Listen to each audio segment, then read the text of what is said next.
Rahul, obviously you will be in the limelight for the next 5 minutes. If you take the typical investment community all the way from HNIs, angels, VCs, PEs, how many of them are attuned to actually taking real risks at the bleeding edge of technology or business models, whichever way? And are they evolving enough with all the challenges and in sync with the journey which we have just spoken for the almost for past 1 hour?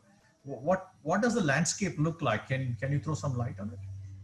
Sure, Murali. So bit on the capital and how that has changed with the change in disruption. So again, 15 years back, very few VCs, it was hit or a miss with 6 conversations. If you could get money, that was your only source. The great thing now is that, like we talked about, 1,000 flowers bloom.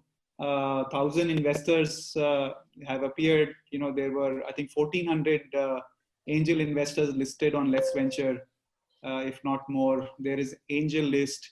There are new initiatives like Antler, which are going to take founders with no idea and put them together, or with no co-founder and put them together. So the biggest shift I'm seeing, Murali, is in the way capital has become possible from so many sources.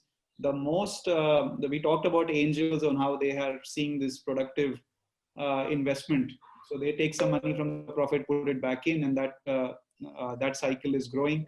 Second, really big one, which is added very large pools of capital, is the family office. So the second generation typically does not want to follow the last generation's business, takes a pool of capital out, and is then able to look at a seed or a pre-series A investment.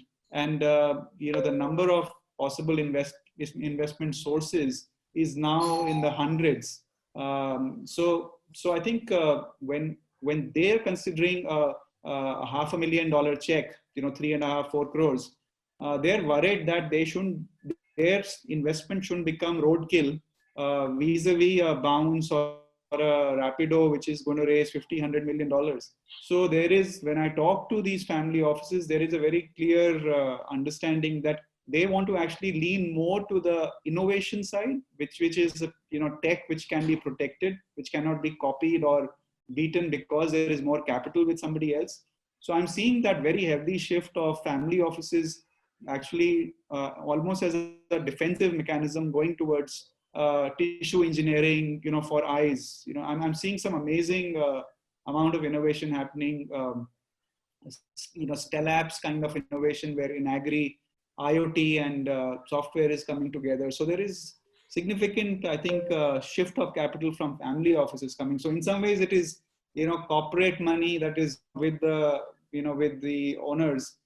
Their family offices money is coming in to fuel disruption.